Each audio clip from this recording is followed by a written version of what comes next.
സതീശന്റെ നിലപാടെന്താ പോലും ഇവർക്ക് തീരുമാനവും ഉറപ്പുമില്ല, നിലപാടുമില്ല. എന്നാൽ അയ്യപ്പ ഭക്തരുടെ വോട്ടും വേണം. ഇതെല്ലാം കൂടി നടക്കൂല. ഇല്ല, ഞങ്ങൾക്ക് നിലപാടെടുക്കേണ്ട സമയമായിട്ടില്ല. നിലപാടെടുക്കുമ്പോഴേ പറയേണ്ടതായിട്ടുള്ളൂ. ഇപ്പൊ കോടതി തന്നെ ആയിട്ടില്ല. നീരുവേണ്ടേ കോടതിന്റെ മുമ്പ് പറയുന്നത് എന്താണ് എന്ന് പറയാൻ? അതിന് ഗവൺമെന്റിന്റെ ഭാഗമായിട്ട് വരട്ടെ. കോടതിയുടെ ഭാഗമായിട്ടാണ് സ്ത്രീ പ്രവേശന പ്രശ്നം വേണമെന്നും വേണ്ടെന്നും തീരുമാനിച്ചത്. അത് അടിസ്ഥാനപ്പെടുത്തിയുള്ള നിലപാടാണ് ഇവിടെ എല്ലാ കാര്യവും ഗവൺമെന്റ് എടുക്കുക. പിന്നെ പാർട്ടി എടുക്കേണ്ട നിലപാട് എന്താണെന്ന് അത് വേറെ കാര്യം. ഗവൺമെന്റ് എടുക്കുന്നതും പാർട്ടി എടുക്കുന്ന നിലപാടും ഒന്നായിക്കൊള്ളുന്നില്ലല്ലോ. ഇത് വേറെ ഏതോ ലോകത്തുകൂടി സഞ്ചരിച്ചുകൊണ്ടിരിക്കുകയാണ്.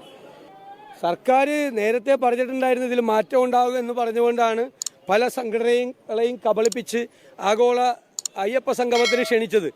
നേരത്തെ മാപ്പ് പറഞ്ഞിട്ടുണ്ടായിരുന്നു നേരത്തെ നിലപാടിൽ. ഇപ്പോൾ സുപ്രീം കോടതിയിൽ ഗവൺമെൻറ് കൊടുത്തിരിക്കുന്ന അഫിഡവിറ്റ് തിരുത്തണം. അത് തിരുത്തിയില്ലെങ്കിൽ ഇവരുടെ കാപട്യം പുറത്തു വരും. അത് ഈ ഗോവിന്ദന് മനസ്സിലായില്ലെങ്കിൽ ഞാൻ എന്ത് ചെയ്യാൻ പറ്റും?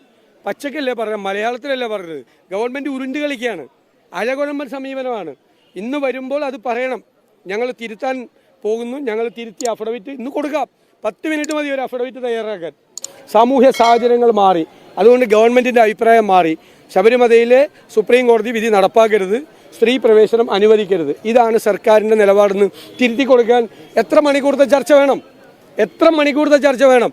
നിയമമന്ത്രി പറഞ്ഞത് ഇൻസ്റ്റൻറ്റ് ആയിട്ട് തീരുമാനങ്ങൾ എടുക്കുന്ന ആളാണ് പ്രതിപക്ഷ നേതാവ്. അതുകൊണ്ടാണ് ഇങ്ങനെ പറയുന്നത്. ഞാൻ ഇൻസ്റ്റൻ്റായി തീരുമാനം എടുക്കുന്ന ആളാണ്. ഒരു തീരുമാനം എടുത്തു കഴിഞ്ഞാൽ ആ തീരുമാനത്തിൽ ഉറച്ചു നിൽക്കുന്ന ആളാണ്. ഇവർക്ക് തീരുമാനവും ഉറപ്പുമില്ല, നിലപാടുമില്ല. എന്നാൽ അയ്യപ്പ ഭക്തരുടെ വോട്ടും വേണം. ഇതെല്ലാം കൂടി നടക്കില്ല. അപ്പോൾ കാര്യങ്ങൾ വ്യക്തമാക്കട്ടെ. ഈ അഫിഡവിറ്റ് തിരുത്തി കൊടുക്കാൻ ഗവൺമെൻറ് തയ്യാറുണ്ടോ? തിരുത്തണം എന്നാണ് ഞങ്ങളുടെ നിലപാട്. ഞങ്ങൾ പ്രത്യേകിച്ച് പറയേണ്ട ആവശ്യമില്ല. ഞങ്ങൾ അതിനുവേണ്ടി സമരം ചെയ്ത ആളല്ലേ.